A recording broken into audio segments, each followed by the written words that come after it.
Good evening, Verona. Reporting live from the Verona Daily News Centers, I'm Rick. And I'm Nini. Tonight, tensions are flaring once again between two of the city's most powerful families, the Montagues and the Capulets. What began as a simple quarrel has erupted into violence on the street, causing chaos across the city. Authorities have stepped in, warning both families to keep the peace or face serious consequences. Meanwhile, the Capulets are preparing for a lavish party tonight, an event that's already stirring excitement among Verona's citizens. But before we bring you to the ballroom, we begin with our top story, another public brawl between the Montagues and the Capulets. Earlier today, chaos erupted once again in the street of Verona as servants from both the Montague and the Capulet household clashed in a heated confrontation. The witnesses said the fight quickly escalated, drawing in members of both families and spreading panic among citizens. The city guard was forced to intervene to restore order. Reports also confirmed that the prince himself arrived on the scene, delivering a stern warning to both families after what he called needless bloodshed and public disorder. The prince's arrival indeed brought the fighting to an end. His warning was firm and final. Any who disturb the peace again will pay with their lives. Look, calm down. It is all right. This is no big deal. Since when have the Montague and the Capulet has not been fighting? It's the same old story, and we should all be used to this by now. However, I am tired of all the stupid shenanigans that is going on between these two houses. Thus, from now on, I shall make it law that whoever starts a disturbance in the streets of Verona again, I shall make sure that their lives are forfeits. Regardless of whether you are a Montague or a Capulet, you are still obliged to keep the peace. Now, I have no more comments and I have other things to do. Thank you. Verona Street may be quiet for now, but the feud between these families clearly runs deep. We're following developing news tonight as preparations are underway for what's being called the social event of the season, the Capulet family's Grand Masquerade Ball. That's right. Invitations have been sent to Verna's most noble families, promising an evening of elegance, music, and celebrations. However, some residents are questioning about the timing of such festivities, especially after this morning violent clash between the Montague and the Capulet. For more on the story, we now go live to our field reporter outside the Capulet estate. Good evening, Rich and Nini. Right now, I am at Capsulate Residence, where tonight Grand Ball are in full swing. The servants have been busy decorating the halls, and the guests are expected to arrive shortly. And earlier today, I have talked to one of the Capsulate households about the purpose of this event and who might be attending. Yes, it's going to be a splendid night. My Mr. Lord Capitolate wish to welcome every fine citizen of Verona. Every man and maid of good standing are invited. There will be music, laughter, and many other guests. However, the Montag family are not invited. So sources tell us that earlier today, Count Paris and Lord Capulet has met privately to discuss about the potential union with the only daughters of the Capulet, Juliet. And the discussions turned out to be in a very good term as Paris has invited to the Grand Ball. Oh yes, Lord Capitolate has opened his home to all of the Verona fine guests. And I just come back from delivering the invitation letter. Three young men have me out. Anyway, it shall be a wonderful night, and I hope that it's a big new beginning for young Juliet. All right, tonight's celebration gonna be more than just a party. It could mark as the beginning between two noble family. And we will get back more as the guests begin to arrive. Let's get back to the studio. Thank you, Vitu. We'll be back after a short break.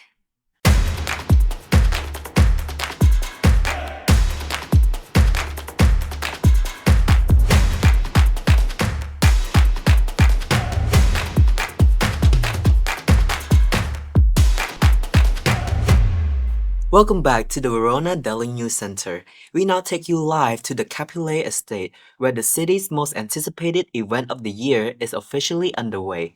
Let's check back in with our correspondent, Cynthia, who is now inside the Capulet ballroom. Good evening once again, Nini and Rich.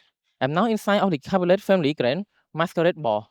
And as you can see, the festivities are in full swing. The hall is filled with dancing guests, ornate masks, and an air of excitement. Just a moment ago, Lord Cabinet himself was seen welcoming guests, urging everyone to enjoy themselves.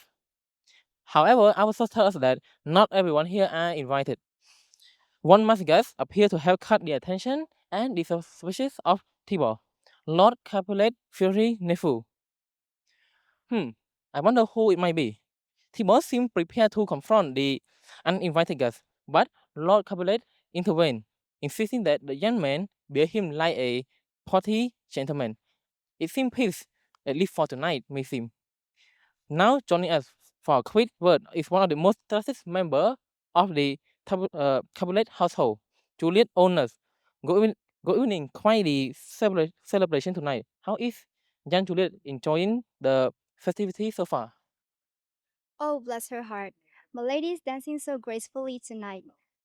It does my old eyes good to see her smile. And she's been the jewels of the household since she could walk. And everyone here is saying that she's the fairest here tonight. Thank you. She certainly seemed to be the center of the attention.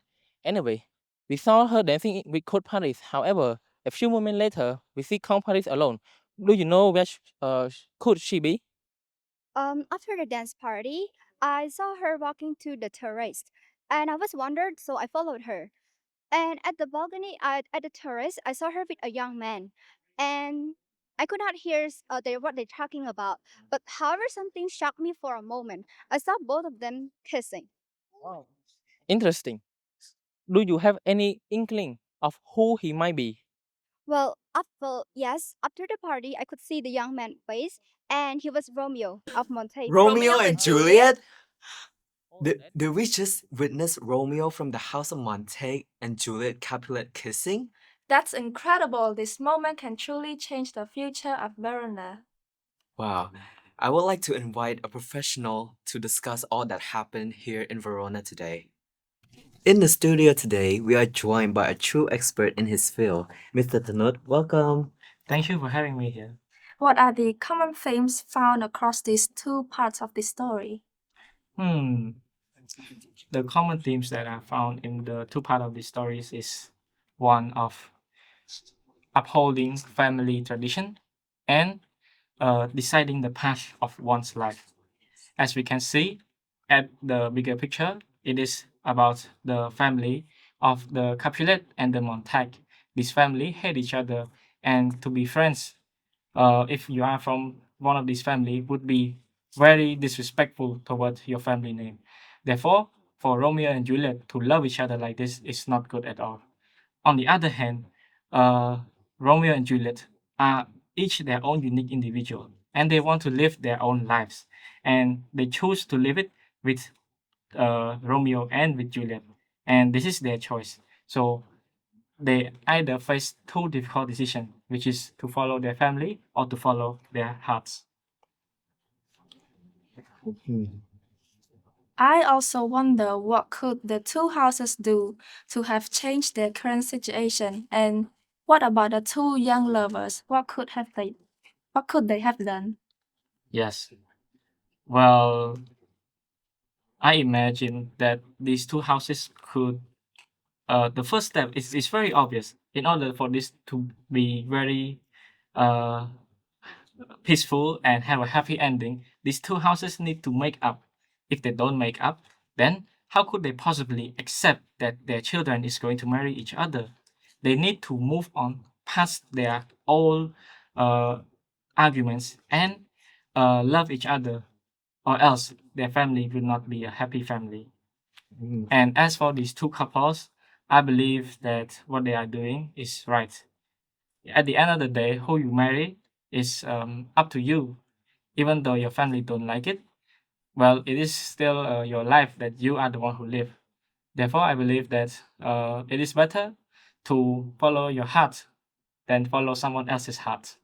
And eventually, their family will see that this is what their children want, and maybe, just maybe, their family would be able to accept and change. Hopefully. Okay, Mr. Tanut, I have one final question to ask of you. What can our viewers at home learn about the danger of hatred and just the overall concept of choosing true love over family? Yes, yes. So our viewers, the key takeaway that I want to show our viewers is that hatred and love cannot coexist. If there is hatred, then there is no love. If there is love, then there is no hatred. And hatred is a bad feeling. It is no good. All it causes is death and destruction, as we can see from the beginning. Because of these two family hatred for each other, it caused a lot of people to fight and get injured. Whereas on the other hand, love, it can lead to many more beneficial options and future for everybody involved. If Romeo and Juliet married, there will be peace in the city, their family would be more powerful, and they would have a happy life together. However, if they don't and they uphold their family hatred, it will do nothing but break their hearts. And no one will, at the end of the day, no one will be happy. That is why I believe that love should prevail over hatred, and you should let go of your hatred, as it does nothing but make you have a hard life. Life is short, so live it happily. All right, Mr. Tandot, thank you for so much for being here and sharing those valuable insights. Thank you. Truly helping us to see the heart behind Verona's unfolding drama. Thank you for inviting me. Thank you, everybody. As we close tonight's broadcast, we've seen the long-standing feud between the Montagues and Capulets flare up once again, starting with a public brawl, culminating in the unexpected meeting of Romeo and Juliet at the Capulet ball. Indeed, and as their love blossoms amid this ancient conflict, the implications for Verona are profound. Stay tuned with us as we continue to follow this unfolding story. Thank you for joining us this evening. We'll be back soon with more updates and insightful analysis. Until then, Good night!